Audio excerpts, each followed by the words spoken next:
et selles väravas pisut õnne oli. Ja samal ajal Tallinn tuleb ka tänasele kohtumisele ikkagi kaotuse foonilt siin. Aga eelnevat lauset saab korrata, aga selleks pole põhjust, sellepärast et Tiina Setkars sealt juba Tallinna poole pealt rünnakut tõstab, vasakut ääret, võtab parema peale, korralik keerutus, aga üle värava suu. Taarde palli vasakule, sealt on võimalik hakata ehitama, hästi pall kasti ja nüüd võiks Maardul tulla ka, vaatame. Aga sealt vaatate, keevitatakse ise endale, apelleeritakse käele, aga on üles leitud, et vasakut äärt pidi üritatakse neid rünnakuid ette võtta, ei ole sugugi esimene, Toome, pikem pall ettepoole, hästi, Edgarsi suunas ja sealt on võimalik tulla ka. Hästi võtab ette, vasaku peale löök, aga otse kätte. See ei olnud selgelt võrreldav Maardu omaga ja lisaks jäi ründeliini ja keskvälja vahelegi üsna suur selline auk, vaatame ära, kauglöök, esimene pall blokki, uhkes üksilduses Taar seal ja nüüd pall kätte. Kuvaadja ei suuda sealt peaga jätkata ja sellest olukorrast Maardul ei miskit ei tekkinud, kui pall jäi neile siiski. Tuleb hästi, võtab sealt 5 meest suures pildis ette, Liikerile ette posti, esimene tõrjutakse ära ja kuidas mees nüüd läheb keerutama?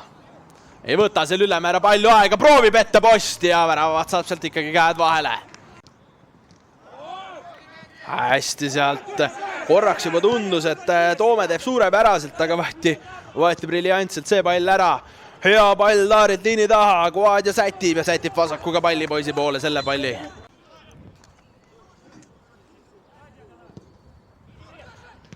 Hea pall, Volkov saab löögile ka ja ei lähe palju mööda, võtab seal peast kinni ja vabandust, mitte Pantšeko, vaid Fomin.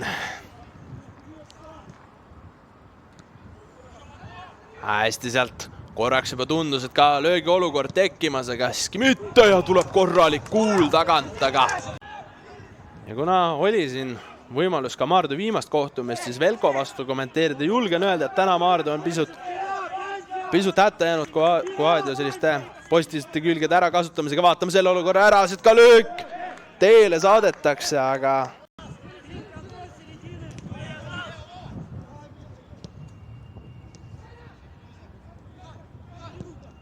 Olko võtab löögi peale seal. Liiker saab käed vahele.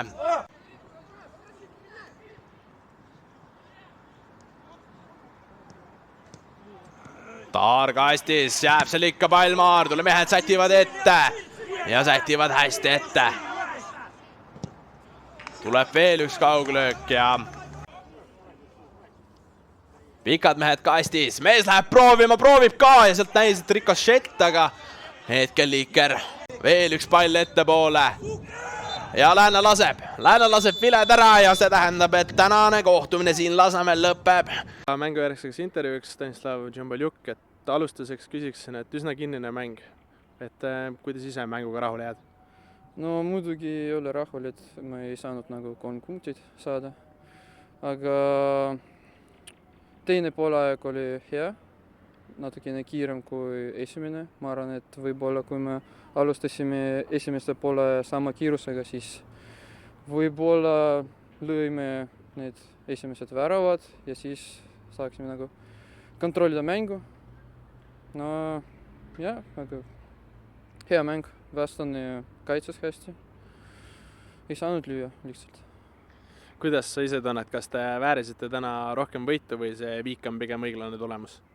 No arvan, et tahtsime võida ikka, sest kui vaatame tabeli, siis saaksime, ma ei tea, nagu need 6 punktit olla ees Tallinnist, aga ei saanud kahjuks.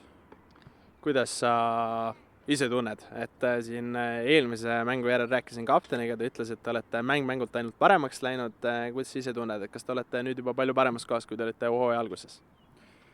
Ja, kui me vaatame selle esimese ringi, siis oli raske. Ma arvan, et kiirus on palju kiirem kui B-liigas ja oli vaja natukene aega, et saama hakkama selle kiirusega ja nüüd me näeme, et mäng käib hästi. Lihtsalt on vaja lüüa oma väravad. ma küsin siis sedasi, et millest täna ründefaasis puudu jäi, et tegelikult teil neid selliseid võimaluselaadseid olukordi oli, aga seal tihti jäi kas hiile täppanemata või siis lihtsalt asjad kuidagi ei sobinud kokku, et mida võib-olla oleks pidanud pisut teisiti tegema seal just ründefaasis? No momendid olid, aga ma ei tea, lihtsalt küsimus, mis on meie realiseerimisega, siis lihtsalt ma ei tea, mõnikord löö natukene suurema võimega, natukene täpsemalt, ma ei tea. Aitäh! Küsin siis sinult ka, et see pigem selline keeruline mäng 0-0 ja ma pigem teie poolt vaadates, et pigem isegi oli vist keerulisem kui Mardul.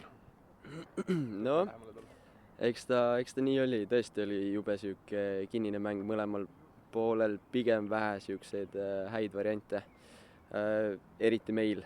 Et tõesti võib-olla lõpus üks oli, aga Essa poolaeg ja ütleme suurem osa mängust tõesti ei olnud neid võimalusi. Kuidas sa ise tunned, kas 0-0 oli siit õiglane, pigem pääsesite või oleks võinud siit lõpuks ikka midagi kätte ka saada? No ma arvan, vahet ei ole, et 0-0 ta jäi, et ma ei ütleks, et me päris pääsesime ja ma ei ütleks, et me otseselt oleks väärinud ka seda 3 punkti, aga me kõik andsime maksimumi ja võib-olla, et 0-0 on siis aus tulemus. Ma küsin siis sedasi, et millest teil justkui mängupildis puudu jäi, et pigem näis, et see mängupildis või mängu ülesehitamine oli keeruline, et Maardu oli aktiivselt peal, et millest täna puudu jäi? Vot, võib-olla jäi see puudu, et me ei leidnud neid ääretsoone või ei leidnud seda tipuründajat seal liini taha, et kas pallid ei jõudnud välja, kaotasime esimesed duellid, mis iganes.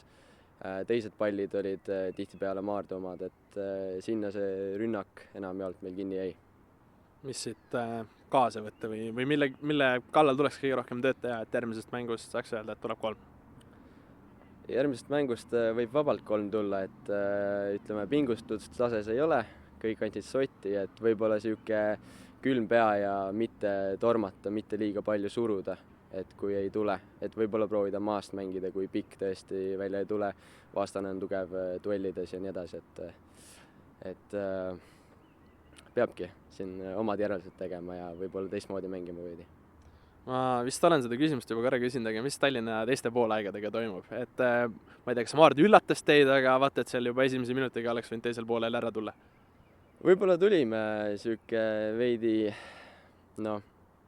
ma ei tea, liiga rahulikult riietusruumist välja, aga ikka juhtub, et ma arvan, ka Maardul on seda juhtunud, et kohe teise poole algus vastane hakkab midagi, proovib karistada kohe ära, et kõigil juhtub seda, et see on jalgpall. Ma lõpetan siia sellise individuaalse küsimusega, et hooaja alguses said sealt pigem pingi pealt alustada, vaatasin, et siin eelmine mäng olid kalkoses, täna tegid juba isegi rohkem kaasa kui eelmine mäng, et oled siin selliseks alg 11 meheks tõusnud? Ma tahaks nii loota jah, et kui vigastused kallal ei ole, siis ma tahaks öelda küll, et ma väärin seda alg 11 kohta. Aitäh sulle, Osvald! Kohtume juba peatselt. Aitäh!